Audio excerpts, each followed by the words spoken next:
to God be the glory. God is so amazing. Nakapasa yung husband ko sa practical exam doon sa Manila. Sa PATS siya nag-exam.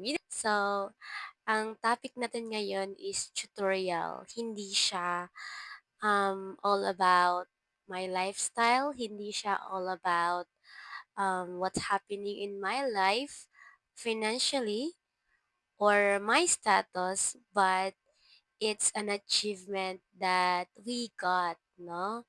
So, tuturuan ko kayo ngayon kung paano ko tinulungan and inassist yung husband ko sa pagkuha niya sa kanyang skill permit, skill, li tuturuan ko kayo kung paano niya nakuha ang kanyang, what do you call this one? License. License sa ka-app license. So, brief history lang po 'no, sa mga hindi pa nakakilala yung husband ko. Yung husband ko is 4 years graduate. Yes, kasi may 2 years at saka 4 years. So, graduate of 4 years yung husband ko sa kurso na Bachelor in Aircraft, Bachelor Science in Aircraft, Maintenance Technology. Basta BSAMT, yun. And ang school niya is in ISAT sa Davao City. Kasi mga Bisaya kasi kami. So, yung sa kanya mga besh is una, kinuha niya muna yung licensure exam niya. So, nakuha niya yung licensure exam niya last 2022 sa Davao, sa Sikdea. So, kung ano mga best, kung gusto niyo kumuha talaga ng license niyo, lalong-lalo na sa mga fresh graduates diyan na kagaya ng kurso ng husband ko, kukuha muna kayo ng, licensure examination. Alright?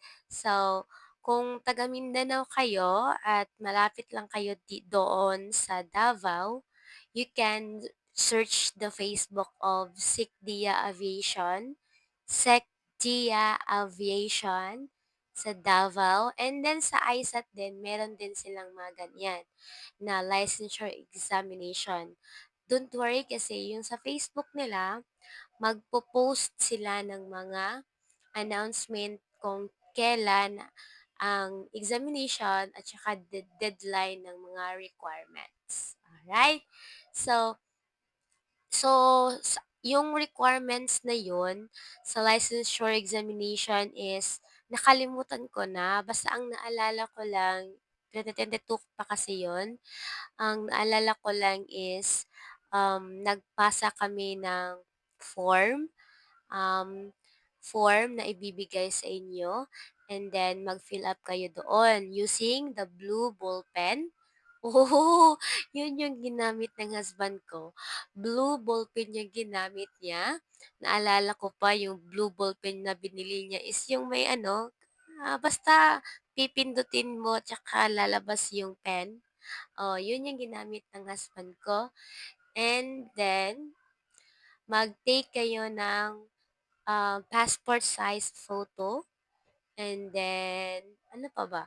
Of course, your original diploma and TOR at tsaka your birth certificate na original, mga besh.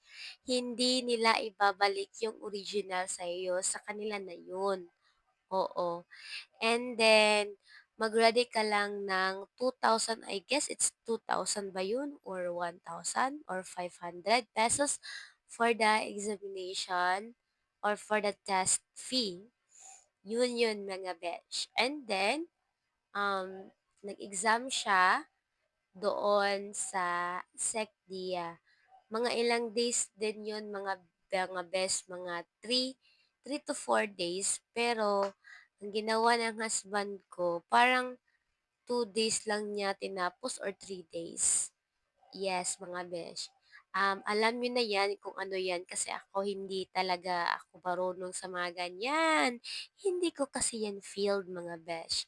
Pero nga lang yung husband ko kasi is, yun na 'pag magkaasawa na pala is magiging secretary na pala yung mga wife nila. So, ako yung mga nag-assist sa kanya sa mga documents niya. Kaya yun, mga best, sa awan ng Diyos, nakuha niya ang kanyang licensure examination, um, on in 2022. Ipapakita ko sa iyo yung mga throwback picture ng husband ko na nag-celebrate talaga kami sa kanyang achievement that time. I'm so happy kasi mga besh, yung husband ko kasi nag-graduate siya ng 2021. Eh, 'di ba 2021 is COVID time? Mm. So, 2022 pa siya, may 1 year siyang ano, waiting for that examination, 2022. So, yun na nga mga me.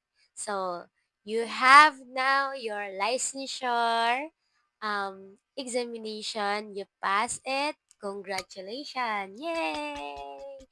So, remember na kailangan ka